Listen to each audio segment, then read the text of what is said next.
So now we reach the fourth and final stage of the teaching. We're talking about the Mahayana already, because in the third attachment to the self-benefit, we saw the antidote was none other than bodhicitta. But that bodhicitta was actually bodhicitta operating in a framework of conventional truth. Conventional truth meaning how things appear to be when we don't really examine them, where there's the world of self and other, cause and effect, and so on and so forth. But now we come to the fourth attachment, and it's an attachment of the most subtle kind, because it's an attachment to wrong views of the nature of reality. Manjushri said to Sachen Kongin Rinpo, if clinging arises to signs and characteristics, then one doesn't have the view. And by view he means the correct view, the view of reality as it is. Because we cannot awaken from samsara, we cannot achieve Buddhahood without that, because the cause of samsara is precisely not just the obscuration of the disturbing emotions, but the more subtle obscuration of knowledge, our way of understanding the true nature of phenomena, the true nature of reality. Ignorance is the root cause of samsara. So it has to be abolished, it has to be cut through for us to arrive at Buddhahood for the benefit of others. Simply training compassion, simply training the conventional bodhicitta is wonderful, but it's not the whole of the path. That compassion must be united with wisdom to lead us to Buddhahood. And that is the remit of the teaching, the antidote for the fourth perfection, for the fourth attachment. So, what does Manjushri mean by clinging to science and substantiality?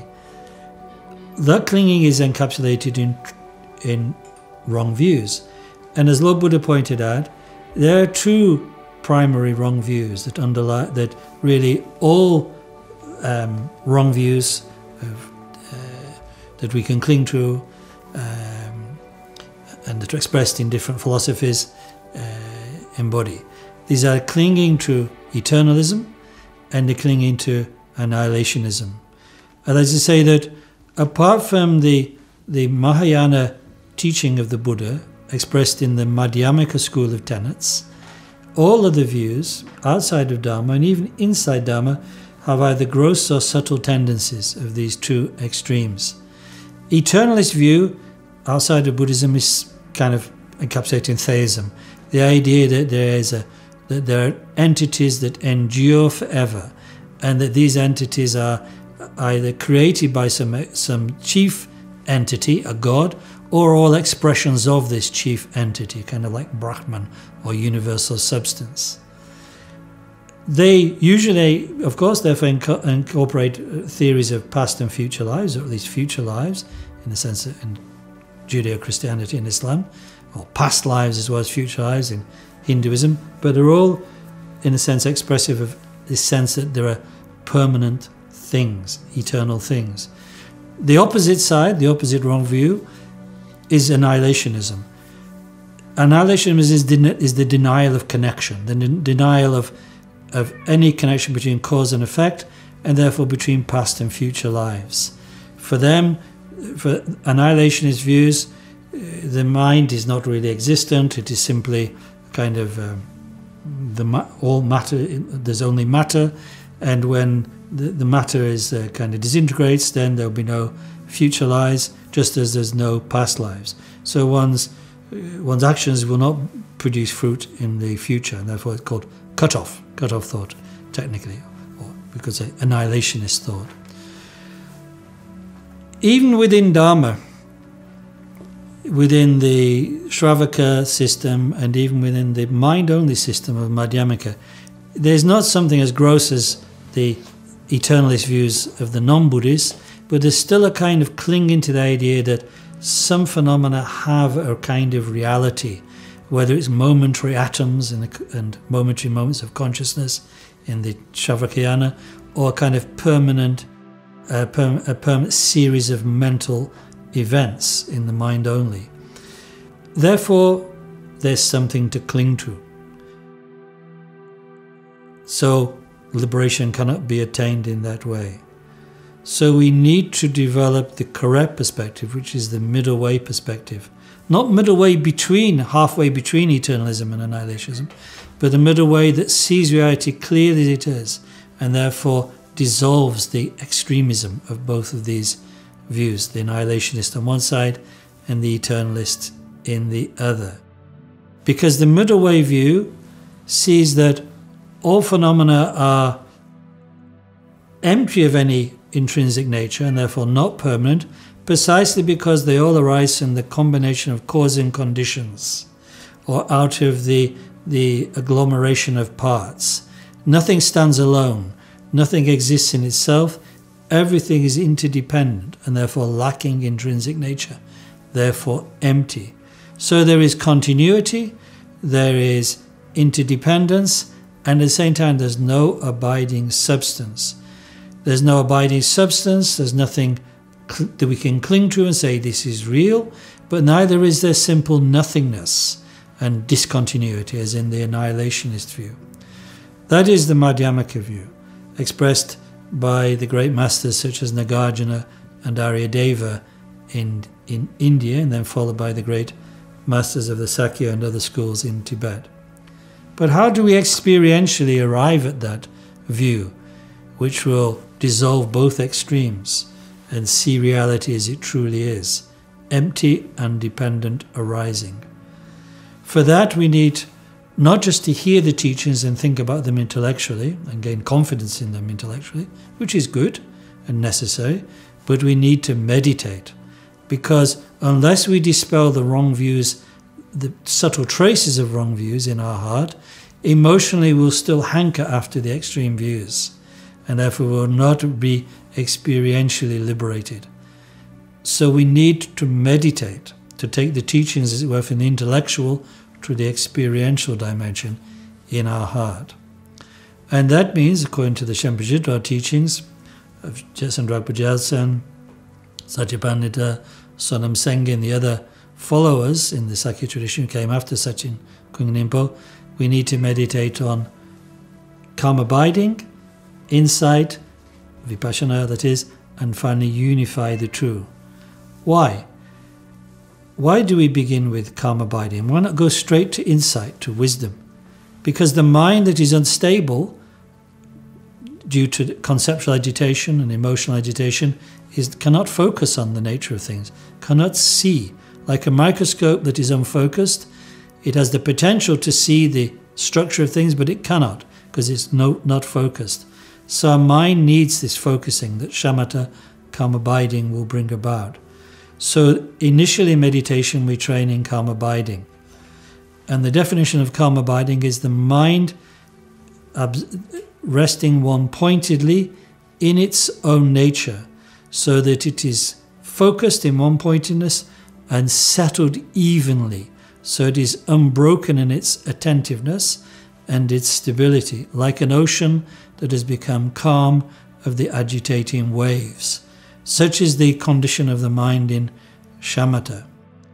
And when the ocean has become calm from the disturbing waves, we can see into its depths. Similarly, in meditation, when we've achieved shamatha, that is, something that persists throughout both meditation sessions and into everyday life, our mind is roomy, flexible and clear. And now we can apply it in investigation of the nature of phenomena. And that is the process we call vipassana, or insight meditation. They're taught in the sutras and shastras. There are various methods of meditating vipassana. But in the Shenpa, we generally practice it in this way, by a series of kind of analytical investigations. The mind in calmness looks, first of all, it looks at the relation between the mind and whatever appears to the mind. Our habitual ignorance makes us think that there's a duality there, that there is mind on one side, my mind, the subject, and external phenomena. But actually, and therefore it clings to this and perpetuates itself of its sense of separateness, its sense of identity, of solidity, by preserving that dualistic interpretation. But when we look at this relationship between mind and appearances in deep meditation, we see that actually all these phenomena, sounds, visuals, phenomena, smells, whatever it is that seems to be external, is actually, in fact, arising dependently upon the mind itself, not as something separate, but in fact as a projection of mind itself. Because if it truly existed externally, I would not be able to experience it. There would be a gap or a gulf between me.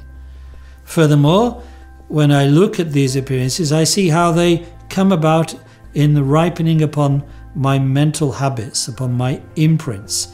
What arises as the external world for me is totally dependent upon the ripening of these patterns of past experience, karmically present within my mind. So, in fact, it's like a dream. What appears to be separate is like images seen in a dream. At night I go to sleep, various phenomena seem to happen to me, and I respond to them as if they're real, as if they're solid and separate, and I react therefore with distress or happiness or joy. But on awakening I realize that they never existed separately. They were nothing other than the play of mind. So it is when I really deeply examine all appearances. And in this way, therefore, the great sense of gap or difference between myself and the world dissolves. There's a fluidity between me and the world, rather than a gap and a gulf and a subject-object dichotomy. All appearances are arising from mind. But then I might think, well, that means the mind is something solid. But actually, if there's no solid appearances out there, there can be no solid subject, me, who's seeing them either. Both are mutually dependent. No solid objects means no solid subject. So it's not like it's a world of my mind. There's no my there to be the possessor of those appearances. They're mutually dependent and therefore mutually without reality. In fact, whatever appears, whatever appearances arise, are appearing through dependence upon cause and conditions. Therefore, they're not conjured by a mind as if a mind was a kind of universal thinker or a universal subject. They're arising due to the ripening of particular karmic imprints. Due to conditions, particular karmic imprints come up in my mind and give rise to the appearances that seem to be real, seem to be solid. But they are just like, in fact, if I examine them, we see they're no more real than the seeing a reflection of the moon in the water. In that case, one sees a moon in the water, one may think it's solid. One may even be tempted to try and abstract it from the water. But if one went into the water, one would see it disappeared, because it was no more real than what is produced by the conjunction of the satellite of the earth in the sky, a cloud of the sky, and a pool of water. It was an illusory appearance arising through conditions. So it is with the appearances that arise. So there is no mind as their basis. They are just illusory phenomena. Now my understanding is sharp, is very powerful. But I still may think, but these appearances, these illusory appearances, these illusions have a kind of quasi-reality. And if I think that, then I'll cling to them and react to them with like or dislike emotions of pleasure or displeasure. And I'll still be trapped in the fabrication of samsara, the process of fabricating samsara. So I have now to focus on these illusory appearances. And when I do, I'll see that actually the very notion that certain conditions produce results, these causes assemble produce these results, as if the conditions of the cause and the result are real, itself is still a fabrication. Because I cannot designate anything as a cause unless there's a result. But when there's the causes gathered, there cannot be a result, or else the cause and result would exist in the very same space. But if I say, well, the cause happens, the result happens when the causes have gone, there's no causes to that result. Everything would be random. So in fact, I cannot truly find and isolate anything that is real, substantial and solid, even illusory causes and conditions. And therefore there's nothing for my mind to cling to. There's nothing for it to take hold of or to try to possess. In that way, it's as if there's no resting place for the mind grasping at solidity. Everything is simply like the space or like the sky. I'm free from all clinging, all positions. There's nothing to designate, nothing to cling to and say, this is it, this is real, this is the real substance, not externally nor internally. And by understanding that, and then bringing to mind, fusing the calmness of shamatha, of calm abiding, and the clarity of insight, my mind joins together with reality. The reality that the true nature of all phenomena is beyond extremes. Not this, not that. Not truly existent as things, not truly non-existent. Because everything is simply the arising of interdependence. But when I examine those seemingly interdependent phenomena, I cannot find them and grasp at them. Reality defies duality. Reality is beyond all positions, beyond all extremes. This is the meaning of the middle way. And with that middle way vision, that middle way understanding, is as if I've achieved the ultimate therapy. I've removed the final distortion of my vision, expressed as that fourth attachment, clinging to signs and substantiality. My mind and reality now are joined in unity. That is the transcendental wisdom. That is the ultimate bodhicitta. That is the true view. And that wisdom, united with compassion, is what will lead me to Buddhahood. So with this we complete the teaching of the antidote to the fourth attachment. And with this, the whole teaching on the parting from the four attachments has ended. So I received this several times from my Sawai Lama, His Holiness 41st Secretaries, and also from my Sawai Lama Kamatina Rinpoche, and also from my Lama Pendi Rinpoche. So it has come from, at least from very great lineage in that way.